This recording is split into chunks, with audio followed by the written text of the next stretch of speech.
This will be a day long remembered. Now I am the master. Welcome to another episode of Legends and Theories. And welcome to my review of the JRR Tolkien books, The Fall of Gondolin and Beren and Lúthien. I will be spoiling these books, but honestly, I don't know what year they came out. I think they came out in recent years. So there are going to be spoilers, but if you have read the Silmarillion, you know the basic overview of these stories. And these are the more in-depth versions. I also listened to the audiobooks of these read by Timothy West and Samuel West. One of them is the narrator of the story, and the other acts as Christopher Tolkien's notes.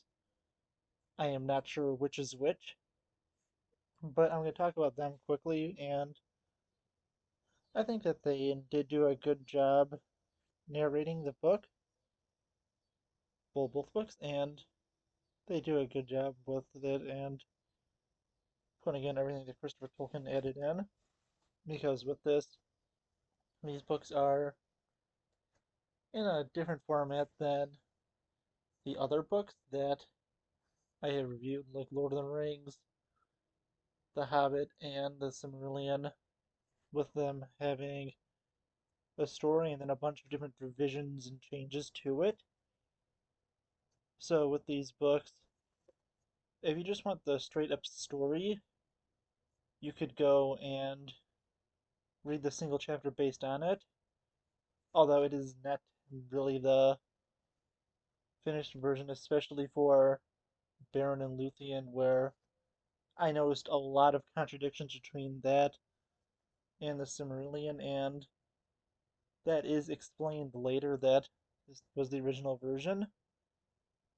But with it, I was mainly just listening to the narrative part and wasn't listening as much, well, listening and reading as much to the parts of the story that was just explaining how Christopher Tolkien got the notes together, since I was just more interested in the narrative, and personally, I was interested in all the behind the scenes stuff of this book, specifically just with editing of the text. I wanted to be behind the scenes on movies and other things.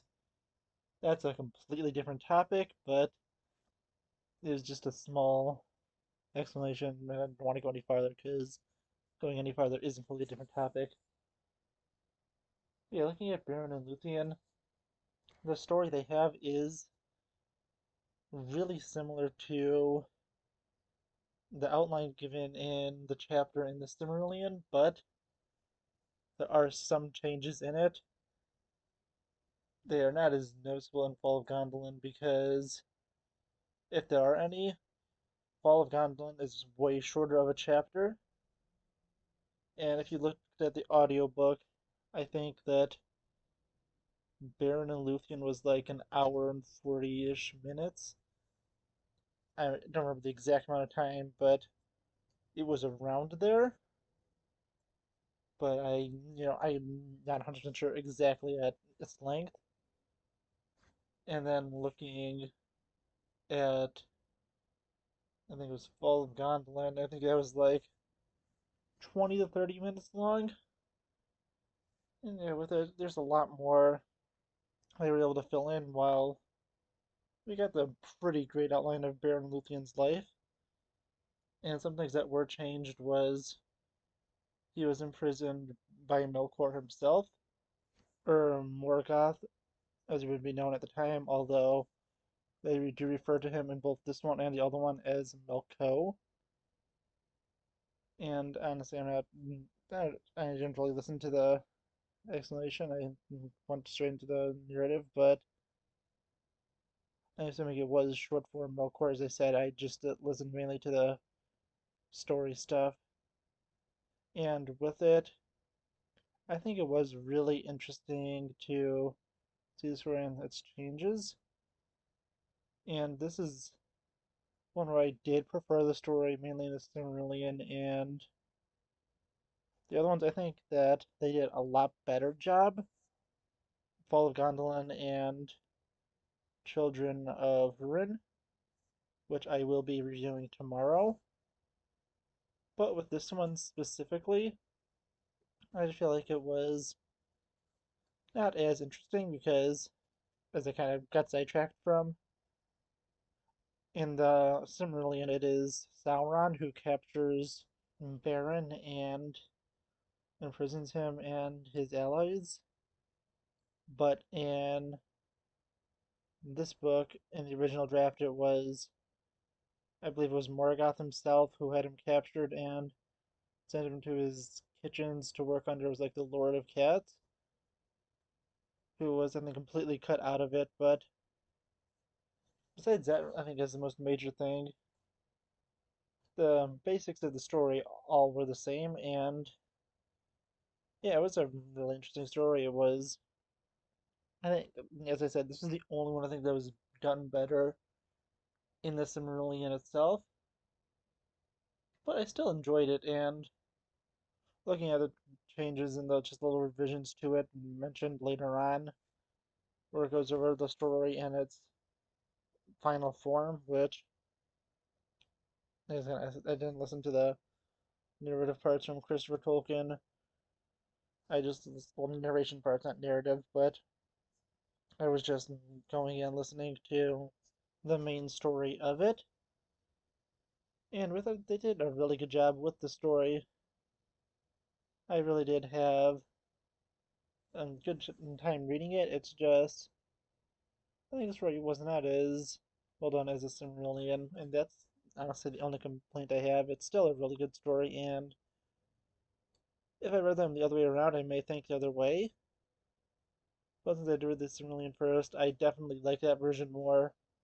After being the final canon version, I definitely enjoy that even more than that, but it's still something different, so you're not getting exactly what you got in the Silmarillion, although there's one thing that is a small problem with the two books, and that is they both basically have around the same summary. I don't know if it's the same word for word or if it was changed a little bit of what happens after and everything with the War of Wrath and the downfall of Morgoth. And with that, I knew they sounded really similar. Although, as I said, I did not check to see if they are word for word recreations, but still, I think that it's overall really interesting. And Beren and Lúthien is a good story. It is probably Tolkien's closest thing to a Romeo and Juliet, although they do get a happy ending in the end. And even though they both die, they are both brought back to life and get to live one last lifetime together. And yeah, that's all really interesting. The quest to steal the Cimmeral is cool. Yeah, all of it I think is just really well done. Moving on to Fall of Gondolin. This is one of the three that I definitely recommend to get the most just for the main story of it. And with that, you get to see just how this great elven city fell in so much more detail. And some of the stuff around it is a lot more expansive because with Beren and Lúthien, you only got a few things of the past, but with this you get a lot more of the journey of Tor, I believe.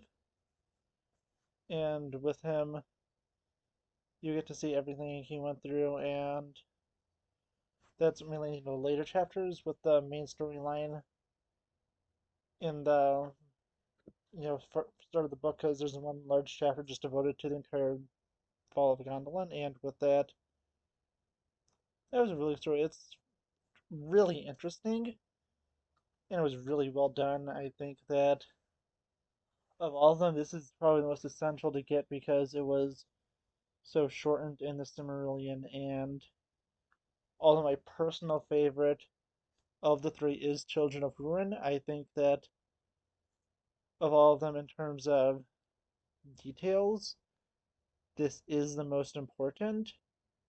Although as I said, I do prefer a different one.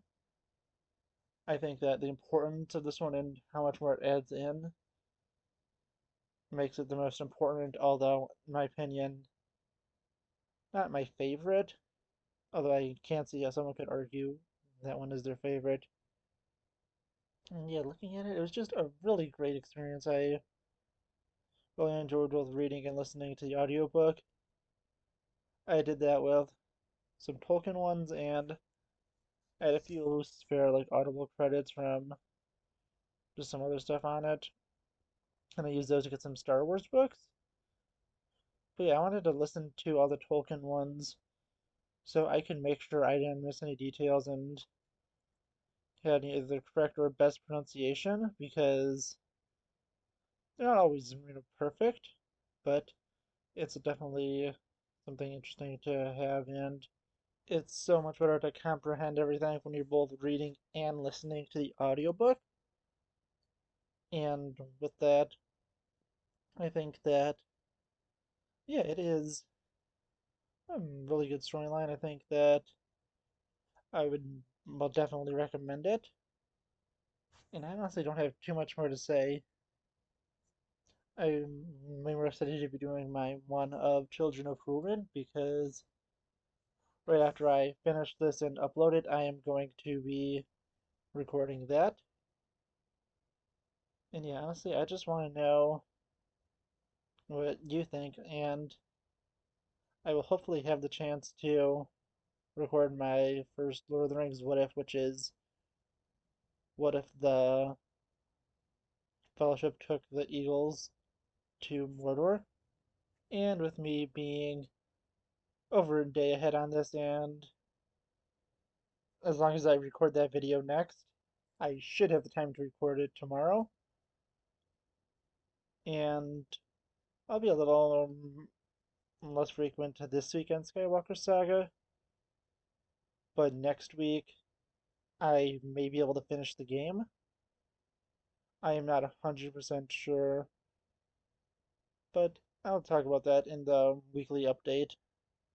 But still, I do hope you enjoyed, and I'll see you all in the next episode of Legends and Theories. Thank you for watching this episode of Legends and Theories.